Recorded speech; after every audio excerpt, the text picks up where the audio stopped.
That old adage always tells you to use your head. We will bring you all the fun stuff and maybe slip a few extra things your way. Fun to eat outdoors, but this wasn't the best picnic weather. So run for that favorite spot as we dive into all the best highlights. Sportsnight is next. Hello, everyone, and welcome to Sports Night. I'm Joe Young. And I'm Howie Shapiro. I'll probably have the busiest show of the season so far. Most likely. I was going to say, for anybody out there that felt cheated by last week, we only had a couple of highlights. This is a show for you. Lot of video to show. Yeah, we're just going to turn it to 78. It'll go really quick. We'll start with the football team. Cardinals will wrap up the regular season on the road on Wednesday this week, and they're trying to end a skid on a short week. Cardinals were missing a lot of pieces when they hosted Hopkins for the final home game of the regular season on Friday. The Royals were a beatable opponent, but the Cardinals just made too many mistakes and came up just short. No score late in the first quarter. Cardinals facing third and long. Jordan Doe chased from the pocket. He's going to throw on the run. It's picked off by Demetrius Patton, and he has an escort down the sidelines. A 37-yard pick six has Hopkins on the board first. Cardinals get the offense going early in the second quarter, and it's thanks to the speed of David Jeebley. Opens the drive with a great run off the left end, splitting a couple of defenders, picking up 18 yards before being forced out of bounds. 2 plays later, it's Jeebley again, this time off tackle. He finds a hole and turns on the Jets. Isaiah Schuster is able to catch up to him at the very end, but Jeebley refuses to go down.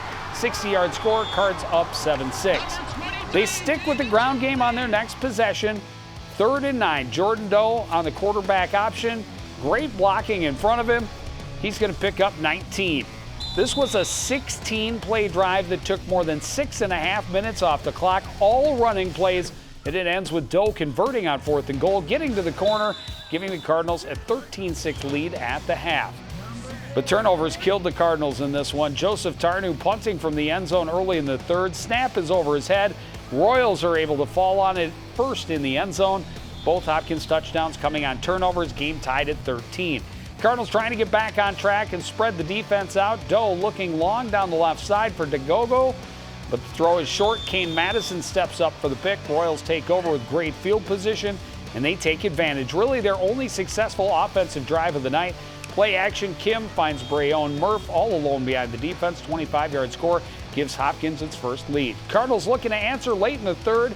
Big hole for Jeebley, and he has another big gain. Taken down hard out of bounds, Jeebley finished with 157 yards and a score. That run set up another score. Doe on the quarterback sneak on 4th and goal from the 1 early in the fourth quarter. Gave the Cardinals a chance to tie with an extra point. Alex Finley has been almost an automatic all year, but this time it swings wide left. Hopkins keeps a 29-19 lead, and that turned out to be the final. Cardinals facing another 4th down. Doe looking for the man over the middle, but Murph is there for the pick. Doe threw 4 interceptions. Cardinals turned the ball over 6 times, and they fall just short. A 1-point loss, 20-19. It was a tough, definitely a tough loss for the Cardinals. One I know they felt they should have won going into this game, and you miss a couple extra points. You turn the ball over 6 times. It's going to be tough to win a football game.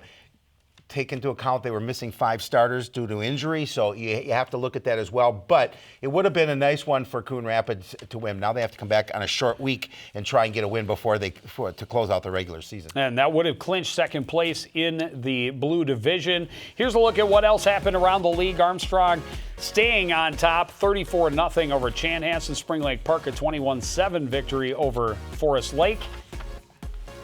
Cooper beat Irondale 28-23, and Benilde St. Margaret handed Park Center the 42-6 loss. So as you look at the standings, Cardinals still in that second spot at 4-2, but Hopkins can close out. They have Irondale this week. Coon Rapids is done. They can certainly tie, and if they have tied overall records as well, it could be, well, if they win, they would have a better overall record, so they would take that second spot. But more importantly for the Cardinals really now is staying healthy for sections. And the section, they still have a chance. These are the QRF or QFR rankings from MinnesotaScores.net. Have the Cardinals ranked number 10, still at 4-3, but an 80.7.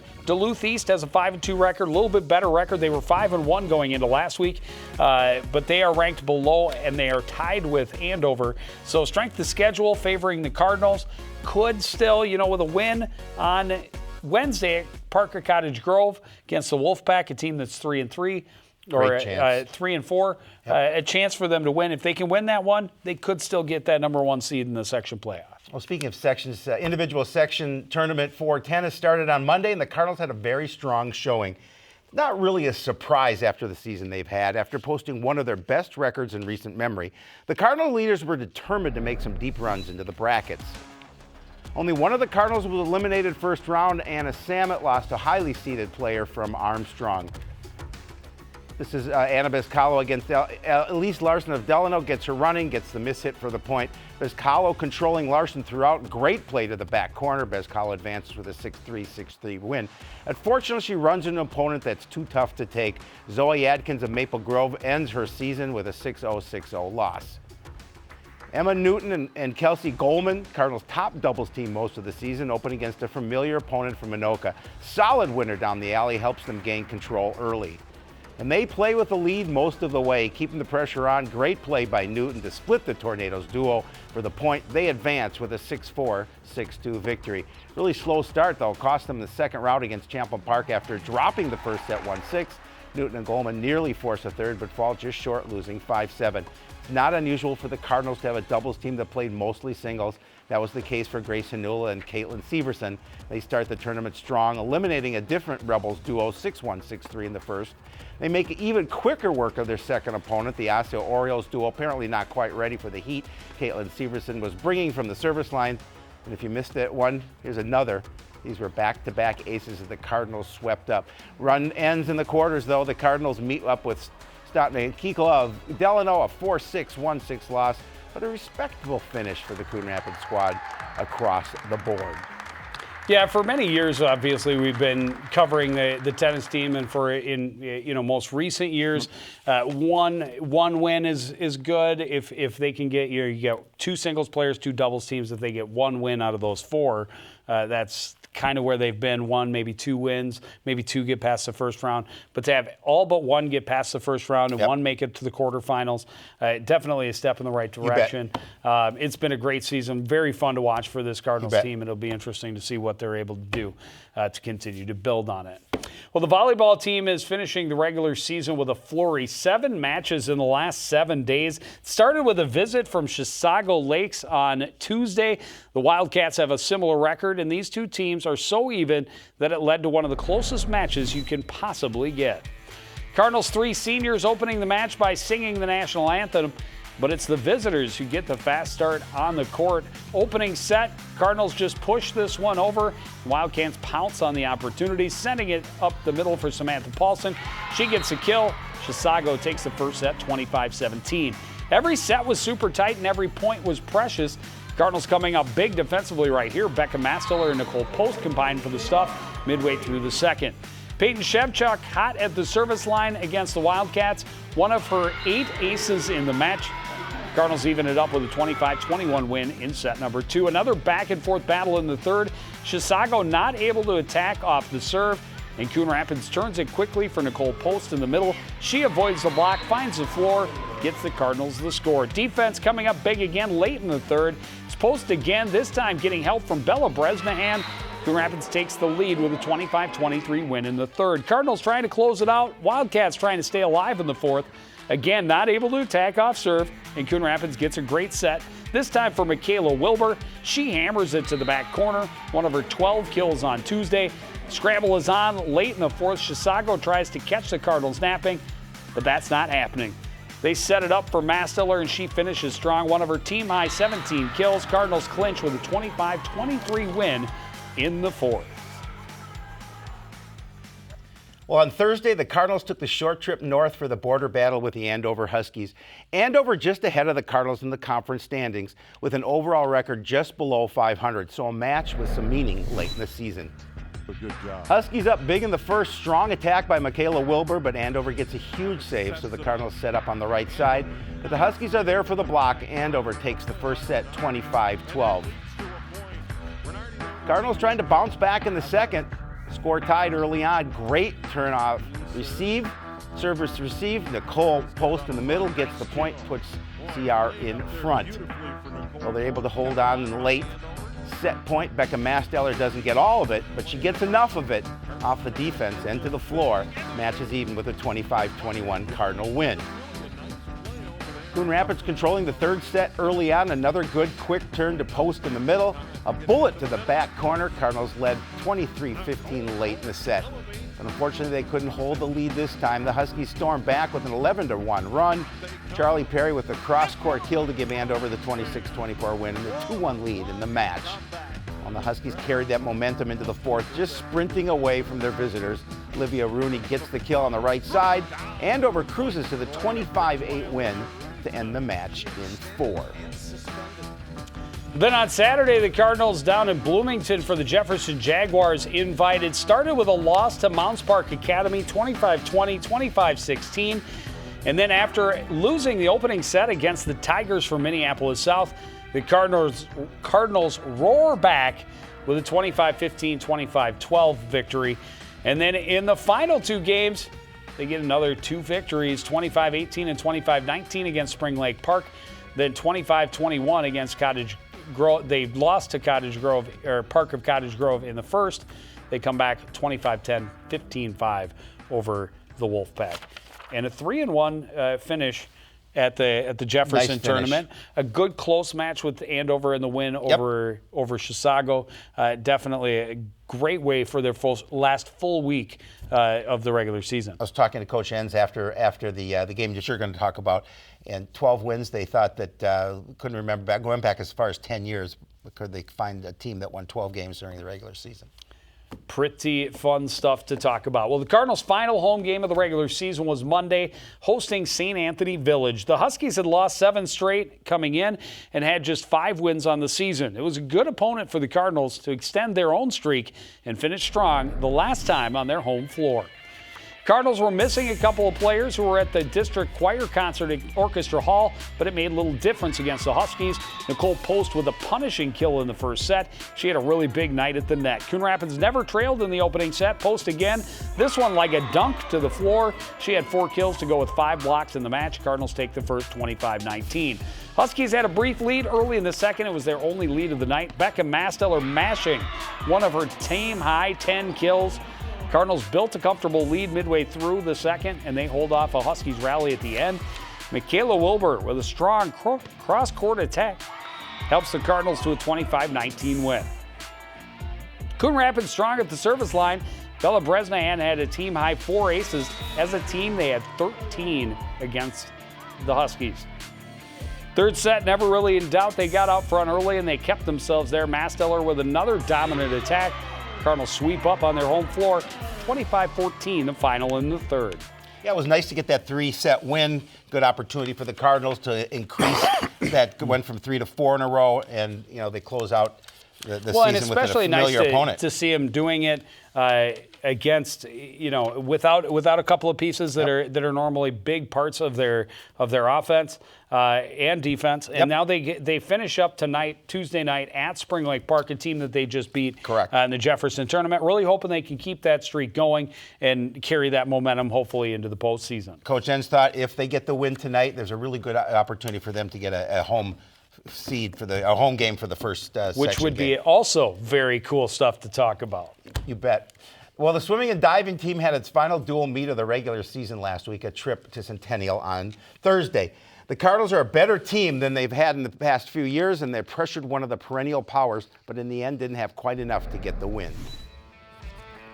Coon Rapids gets the start they wanted, a win in the opening event. The 200 medley relay of Laura McCarr, Megan Schultz, Ella Hacker, and Michaela D'Souza come out together in the Cardinals win in a time of 2:16.73, and they start with the lead. But it didn't last long. The Cougars took the lead in the second event. They never let go. Just too much depth. Cardinals still get a fair amount of first place finishes and outstanding swims. Ella Hacker had a great meet, winning the 200 IM in 2:19.52. Emma Schmidt finished third, and it's just a 2-point deficit after 3. Hacker again, this time in the 100 butterfly. Coming up, she wins both of her individual events, finishing with fly with a time of 1.56. but Centennial finishes 2, 3, and 4. Now the next event's the big one, the 500 free. It's going to give another first-place finish for the Cardinals. Emma Schmidt getting the win in just under 6 minutes. But the Cougars, again, are 2, 3, and 4. That's just how the night would go for Coon Rapids. The Cardinals have 8 first-place finishes in 12 events, but unfortunately loses the contest 103 to 83. Yeah, it's really nice, though, to see them get 8 first-place Yeah, finishes absolutely. against a team that's a perennial power. Yep. Unfortunately, yeah, that's where the depth shows. You say, you know, if you're able to get those 4th and 5th place finishes, that's great. But if you can finish 2, 3, 4, yeah, you're going to win it. You don't have to win a single event. If you finish 2, 3, 4, you're going to win the meet. But on Saturday, the Cardinals hosting the Section 7 AA True Team Championships. Their only first-place finish in the 200 free relay. Megan Schultz, a couple of second-place finishes in the 100 breast and the 100 fly. Ella Hacker, a personal lifetime best in the 100 fly to finish 3rd place. She also had a 5th-place finish in the 200 IM. Tamala King was 5th place in the 100 free, and Emma Schmidt was 10th place in the 100 bag. The Cardinals are at Rogers tonight for what is the 11, 12, 13, 9th, 10th place match, I believe, for Northwest Suburban Conference Tournament. Yep. And then the championships, they've got a couple weeks off. The section individual championships aren't until the first week of November, and it'll be really exciting to see. You know, you saw that Megan came up a little short against a couple of the other top swimmers in a couple of events in the True Team. We'll see if they match up again and if she's able to get the better of them at sections. And I'm really excited to see what the medley relay team can do. If they can taper right, as we've been talking about, and get her name up there on the final, final school great. record. So cross-country teams will compete in section meet next week. This week, they have just a short event after a conference title last week. Boys had a great finish in the Northwest Suburban meet and look primed and ready to face their section rivals. The girls team made strides as well, and they're putting up some of their best times of the year right at the end. Cardinals lined up between the Orioles and Pirates at the start of the 14-team race at Elk River Golf Course. And this is a Coon Rapids club that wasn't sure they had the numbers and the depth it would take to compete at the varsity level, but they've shown steady improvement all season long. Sarah Eichstad was the Cardinals' top finisher at the conference meet, taking 51st place in 22 minutes, 25.9 seconds. Then it was the Hoagland sisters, not far behind. Issa was 71st with a time just over 23 minutes, and sister Zoe was just 5 seconds and 4 spots behind, finishing in 75th. 4th and 5th runners for the Cardinals are Kayla Lowe, who finished 103rd, and Sydney Vossett, who crosses in 112. As a team, the Cardinals finished 13th. On the boys' side, Cardinals are having one of their best seasons in recent memory, and they're doing it as a team. The Northwest Suburban meet, a perfect example. Cardinals' top 5 stayed close all race long, all crossed the line within 22 seconds of one another. That helps Coon Rapids score tremendously. Noah Christensen, first one in, placing 17th. Michael Smith right behind in 19th. Then it's Andre Kemboy, Peyton Martinek, and Reed Smith coming in together, 28th, 29th, and 31st. Cardinals take 3rd place, a great finish and a great warm-up for next week's section race. 3rd place finish is very good for that but squad. 22 seconds. 22 seconds from first to 5th. It's amazing. It's amazing how little time can separate those spots. Well, and what kills me is all 5 got all conference. Yep. Or at least honorable mention. Yep. Top 3 were all conference, so that's, go back here, that's Christensen, Smith, and Andre Kemboy. Peyton Martinek was 1/10 of a second behind Andre Kemboy, and he has to settle for honorable mention. So does Reed Smith, who finished in 31st. Pretty crazy how the cookie crumbles sometimes. Yes. They've got the 5 AA championships coming up a week from Thursday, and hoping that one or more could make their way to a state tournament. We definitely hope so. Well, the boys soccer team opened section play last week as the number 7 seed, which meant a trip to Centennial to face a very strong Cougars squad. Centennial was 14-2 during the regular season, and they were riding an 11-game win streak, which included a 3-1 win over the Cardinals just a week before. Cougars keeping the pressure on the Cardinals in this one just over midway through the first. Soft clear intercepted by Demetrius Bernardi Nelson. He blasted to the back of the net to give Centennial the lead. he was just getting started. Centennial stepping up at midfield to get the steal and then serving it behind the defense, and there's Bernardi Nelson again. Chips it past the keeper for his second of the night. The Cougars are in complete control. Late in the half, Bernardi Nelson from the right sideline fires a rocket. Mola Diba makes the save, but Parker Klaesman is there for the rebound. It's off the far post, but across the line for the score. 3-0 Cougars at the half. Well, they're going to add one more in the second half off a free kick near midfield. Played down low for who else? Demetrius Bernardi Nelson. Completes the hat trick and increases the lead to 4. Well, Cougars had more than enough, but they keep coming, forcing keeper Diba to scramble to make some big saves. Centennial ends the Cardinals season with a 4-0 loss in the section quarterfinals. Yeah, they knew Centennial's it was good. they knew it was going to be a mountain to climb. They too have had some injuries, some bumps and bruises along the way, but a respectable step in the right direction this season, certainly in season 2 under Coach Oster. There's a look at the brackets. Centennial blanked Duluth East by the same score, 4-0, and it is number 1 seed Andover against number 2 seed Centennial in the championship that's taking place as we sit at the desk. And both teams have been pretty dominant through both Andover and Centennial through that bracket. Well, the girls soccer team made great progress this season as well, and the Cardinals were rewarded with a number 4 seed in a home game to start the playoffs. They hosted the quarterfinal round on Tuesday, welcoming the Anoka Tornadoes. Coon Rapids won the regular season meeting between the two 3-1, but that was very early in the season. Now they would meet again with the season on the line. Anoka gets started just about as fast as you possibly can. Opening minute, ball played deep to Elise Pineski. Great back pass to find Emma Hulsnitz. She finds room, chips it to the far side to beat a charging Headland. Tornadoes on the board just 35 seconds into the game. This was a defensive battle. Neither team really getting many good chances. Opportunity here for Kylie Scott, but not able to get much on the shot, and it's an easy save for the Anoka keeper. See the frustration building. Early in the second half, free kick for the Cardinals. Nice pass by Kepke, gets it to Bailey Payne with the angle, but her shot is up over the cage and out of play.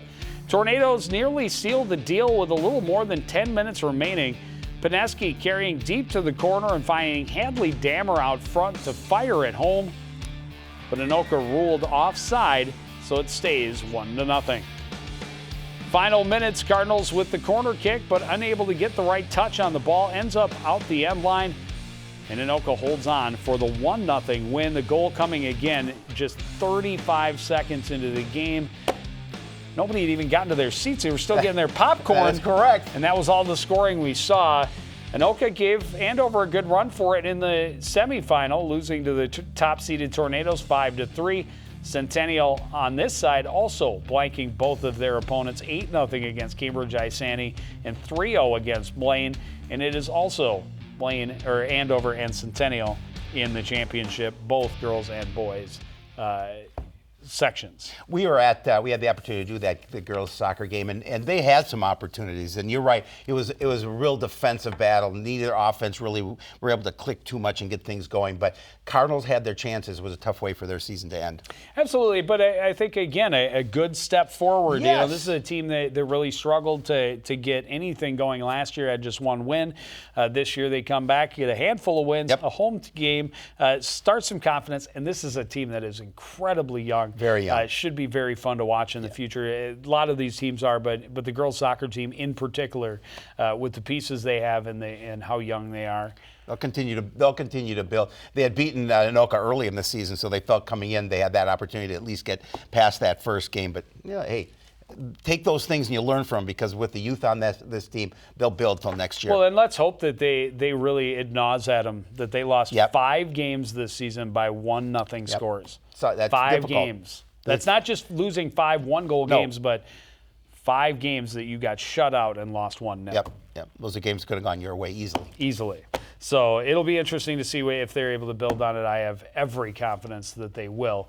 I also have every confidence that people will be enjoying football on Wednesday night. It's the final game of the regular season. The Cardinals take the long road trip to Park of Cottage Grove. We hope all of you can join us for the event live, but if you can't, it will be broadcast live. That'll be our last live football game of the year, because we can't broadcast live in the playoffs. Hoping to do some playoff volleyball, playoff football. Yep.